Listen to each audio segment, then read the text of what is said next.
ಈ ರೀತಿ ರುಚಿಕರವಾದ ಮತ್ತು ಹೆಲ್ತಿ ಆದಂತ ಹೋಮ್ ಮೇಡ್ ವೆಜ್ ಅಥವಾ ನಾನ್ ವೆಜ್ ಫುಡ್ ನಾವು ಮನೆಗೆ ತರಿಸ್ಕೊಬಹುದು. Home made food without maida, tasting powder, artificial food colour or refined oil ನಾವು ಟೇಸ್ಟ್ ಬಾಕ್ಸ್ ಅವರಿಂದ ತರಿಸ್ಕೊಬಹುದು. ಹಾಸ್ಟೆಲ್ ಮತ್ತು ಪಿಜಿ ಅಲ್ಲಿ ಇರೋರಿಗಾಗಿ ಡೈಲಿ ಫುಡ್ ತರಿಸ್ಕೊಬಹುದು. Birthday parties, office parties, get together, Sunday meals dinner ಕೂಡ ತರಿಸ್ಕೊಬಹುದು. ಆರ್ಡರ್ ಮಾಡಿದ್ರೆ ನಾವು ಆಫೀಸ್ಗೂ ತಂದು ಕೊಡ್ತಾರೆ. ಫ್ರೂಟ್ ಬೌಲ್ ಅಲ್ಲೂ ರೆಗ್ಯುಲರ್ ಸ್ಟ್ಯಾಂಡರ್ಡ್ ಮತ್ತು ಪ್ರೀಮಿಯಂ ಅಂತ ಇದೆ. ನಾವು ಪ್ರೀಮಿಯಂ ತರಿಸಿರೋದು. ಫ್ರೂಟ್ ಬೌಲ್ ಬೆಳಿಗ್ಗೆ ಸಿಗುತ್ತೆ. ಟೇಸ್ಟ್ ಬಾಕ್ಸ್ ಅವರಿಂದ ಡೈರೆಕ್ಟ್ ತರಿಸೋದಾಗಿದ್ರೆ 3 ಕಿಲೋಮೀಟರ್ ವರೆಗೂ ಫ್ರೀ ಡೆಲಿವರಿ ಇರುತ್ತೆ. ಸ್ವಿಗ್ಗಿ ಇಂದಾನೆ ನಾವು ಆರ್ಡರ್ ಮಾಡಬಹುದು. ಟಿಶ್ಯೂ ಪೇಪರ್ ಕೊಡ್ತಾರೆ, ಚಿಕನ್ ಕಬಾಬ್, ಸಾಲಡ್, ರಾಯ್ತಾ ಇದೆ, ಸೇರ್ವಾ ಕೂಡ, ಪಾಯಸ ಇದೆ, ಬಿರಿಯಾನಿ, ಇನ್ನೊಂದು ಬಿರಿಯಾನಿ, ಡಿಸ್ಪೋಸಬಲ್ ಸ್ಪೂನ್ ಕೂಡ ಕೊಡ್ತಾರೆ. ಕಬಾಬ್ ಇದೆ, ಸೂಪರ್.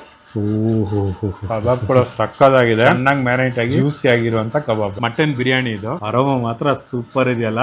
ಒಂದು ಮೊಟ್ಟೆ ಕೂಡ ಇದೆ. ಬಿರಿಯಾನಿ ಅಂತೂ ಸಕ್ಕದಾಗಿದೆ. ಬಿರಿಯಾನಿಗೆ ಬೇಕಾಗಿರುವಂತ ಫ್ಲೇವರ್ಸ್, ಸ್ಪೈಸಸ್ ತುಂಬಾನೇ ಚೆನ್ನಾಗಿರುವಂತ ಒಂದು ಹೋಮ್ ಮೇಡ್ ಮಟನ್ ಬಿರಿಯಾನಿ ಇದು. ನೋಡಬಹುದು ಕ್ವಾಂಟಿಟಿ ಅಂತೂ ಸಾಕಷ್ಟು ಇದೆ, ಸಾಕಷ್ಟು ಪೀಸಸ್ ಇದೆ ನೋಡಬಹುದು. ಚೆನ್ನಾಗಿ ಬೆಂದ್ಬಿಟ್ಟು ಸಾಫ್ಟ್ ಆಗಿದೆ, ಚೆನ್ನಾಗಿ ಮ್ಯಾರಿನೇಟ್ ಆಗಿರುವಂತ ಸಾಫ್ಟ್ ಅಂಡ್ ಜ್ಯೂಸಿ ಪೀಸಸ್ ಇರೋದು. ಸಾಗು ಪಾಯಸ, ಸ್ವೀಟ್ ಇದ್ದು ಕ್ಯಾಶುವಲ್ ಇದೆ, ಚೆನ್ನಾಗಿದೆ. ಬಾಲ್ ಪಾಯಸ ಚೆನ್ನಾಗಿದೆ. ಮಗಳಿಗೆ ಬಾಲ್ ಪಾಯಸ ತುಂಬಾ ಇಷ್ಟ ಆಗಿದೆ.